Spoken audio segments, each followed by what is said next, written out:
सबसे पहले आते हैं हम आज के संकेतों पर। और एक इंटरेस्टिंग चीज़ बताऊं मैं आशीष आपको, आज एक बहुत बड़ा क्यू है जिसकी कोई बात ही नहीं कर रहा है। साइड शो बन चुका है। क्या? फेड का डिसीजन आज शाम को फेड का डिसीजन आता है। नॉर्मली क्या होता है, नॉर्मली जब फेड का डिसीजन आना होता है तो हम बिल्डअप कर रहे होते हैं, उसकी काफ़ी बात कर रहे होते हैं, उसकी हफ्ते की शुरुआत से उसकी चर्चा हफ्ते की शुरुआत से उसकी चर्चा होती है।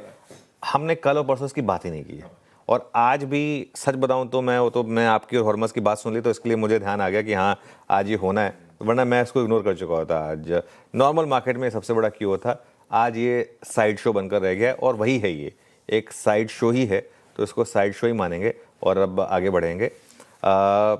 उसके बाद अब आ जाते हैं हम अगली लाइन प्लीज़। उसके बाद आ जाते हैं हम जो वेस्ट एशिया में जो लड़ाई हो रही है उसके अपडेट्स को लेकर। और कल दोपहर को जो न्यूज़ आई थी, ईरान ने उसकी पुष्टि की है, यानी कि जो उनके सिक्योरिटी हेड हैं अली लारिजानी, उनकी मौत की पुष्टि हुई है कल। इजराइल ने कल शाम को ही बोल दिया था, कल दोपहर को ही बोल दिया था एक्चुअली, कल 3 बजे के करीब इजराइल ने अनाउंस किया था कि वो मारे गए हैं। और अब इशू पता है क्या है, इशू ये है कि ईरान में अब लीडरशिप बची क्या है, बात कौन कर रहा है।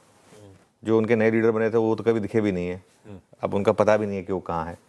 तो इंचार्ज कौन है ईरान में? और जो डोनाल्ड ट्रंप ये बात कह रहे हैं, क्या ये सही है कि ईरान अब खत्म हो चुका है मोर और लेस?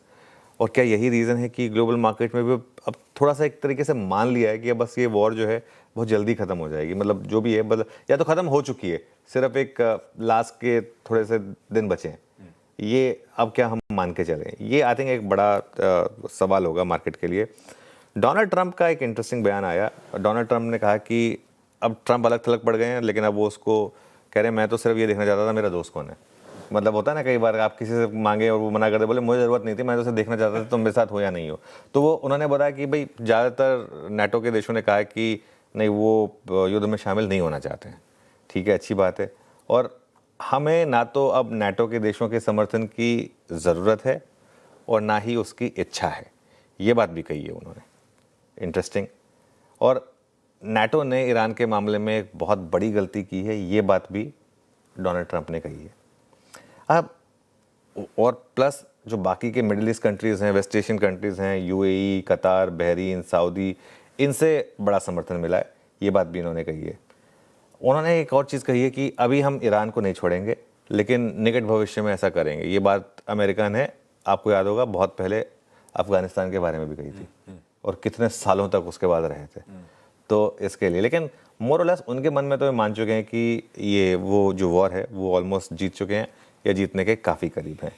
और एक और चीज़ उन्होंने कही है कि ये जितने भी शिप्स हैं जल्दी ही ये स्ट्रेट ऑफ हॉर्मुज़ जो है उसको क्रॉस कर सकेंगे।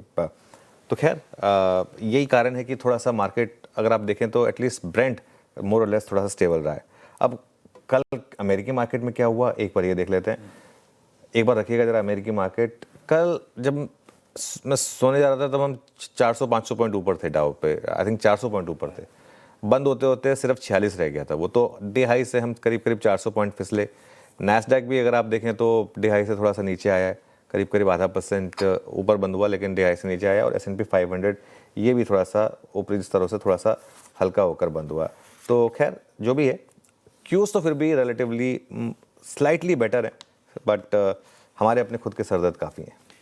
बिल्कुल ठीक।